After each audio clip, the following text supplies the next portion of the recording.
first, assuming, you know, like I don't have any square pieces of paper laying around, but I like to use paper I've already used. So just the standard way of making a square piece of paper is folding it like this, where this edge of the paper meets that edge of the paper, and then if you do it tidy you can just cut along where the paper goes there.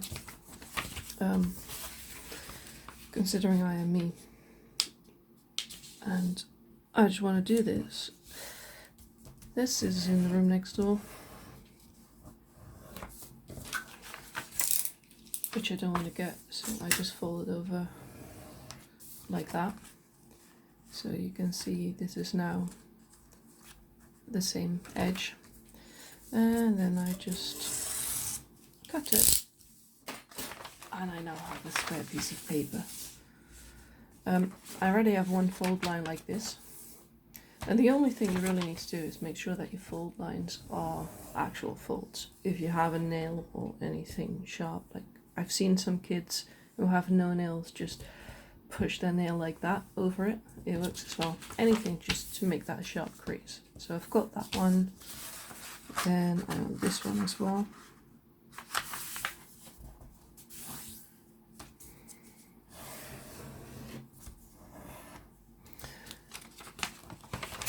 Just so you have two diagonal folds. What you do then, you turn your paper upside down, and then instead of diagonal folds, I want the horizontal and vertical fold right down the middle. So I make these ends meet like that.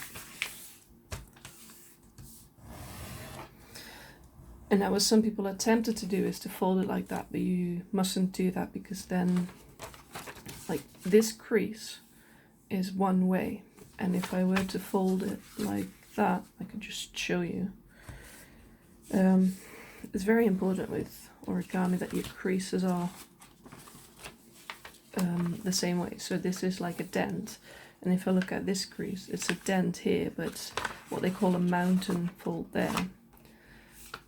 That's not what I want. I want it both to be a dent, so I need to make sure that I fold it like that. Now, if you've done that, then your paper automatically wants to do this or that. So having this, so these creases going up and these creases going down, then if I take this crease and that crease, and if I put them together, that happens, and I do that again to all the creases that I have, like you will get this shape. You will have an open side here and a closed side there. That's what you want. So if you have that, what I do is I want two of these flaps at each end. So I fold it flat. And now you have the most difficult part, because it feels counterintuitive. But you need to have the open side to you. You take one of these flaps off from one side, and then you want this line to be equal to your line in the middle. So I need to fold it like that, and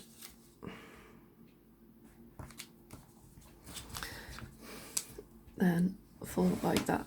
You can see this is probably tidier than most people will do their first folds, but it doesn't really matter if it's not perfectly folded down there, if that's not a perfect tip. That's what I used to try and do, but it doesn't really matter much. Anyway, back to this. So that open side is still at the bottom. I folded this side. I also need to fold this line to the middle.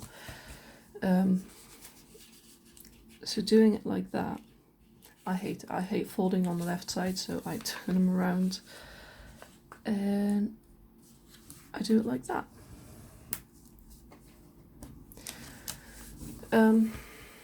Now I've got this. I want to do this at the back side as well. So what I do is I turn it around and I do exactly the same thing. So I now only have one flap here. I want this line to be right at the middle.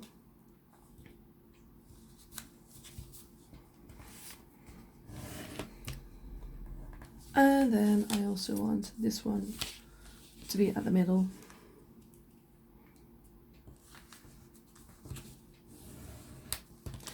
And you can see here as well, like I can see my back paper, but it doesn't really matter much because it will work anyway. So it will look like this, like you'll have a space in between, you will, from the top, you will have like these flaps. What I tend to do now is I want a little crease. Now I've got a bit of nail going on, so I just take my nails and I pretty much do that, so I get a little fold that way, and I also do it on the back side. You don't have to do this, but it will make it a lot easier to do the next step. So it's a bit folded that way and a bit folded that way just to help me. Now here's the big trick. This one was very hard for me to find out how to do this from just a diagram.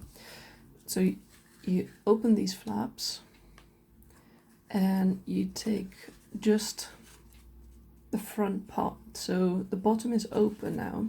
I just take the front flap, the line that I made here, the crease that I made with my nails. I'm finding that is right there. Like I can see that the paper wants to fold there. That's where my crease is. And now these creases, they are valley folds. They are like dents, but I want them to be the other way around. So what I do is I manipulate the paper to reverse those folds. So instead of a dent, as it is now, I just push it out to make it not a dent. If I do that to where they meet, my paper automatically wants to do that. And that's what I want. You can see it wants to stand open a bit. It doesn't really matter. You make your paper obey. You just fold it flat and you just push the creases down.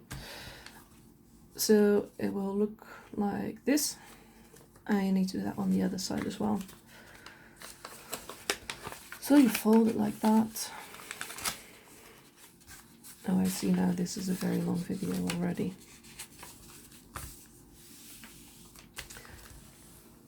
Maybe I need to make this into 2 parts. Alright, so, okay, so still there. Now, what you need to do, it doesn't really matter which side you have in front of you, as long as the bottom does this, because that side that was open is still towards me. That doesn't change. So my bottom does this. This does not do that. Cause what I do then, I get one of the sides, I fold that open. You see that triangle here, you want that pointing up.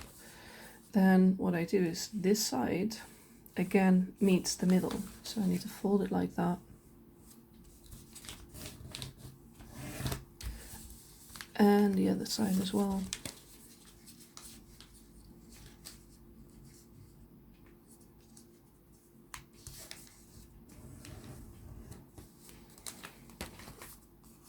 As you can see, I've not been very tidy, but again, it doesn't really matter because it will work. So I did one side, again I put the flaps that are like that towards me. I want that on the other side as well, so I open the other side of the flap. I fold this to the middle. I fold the other side to the middle.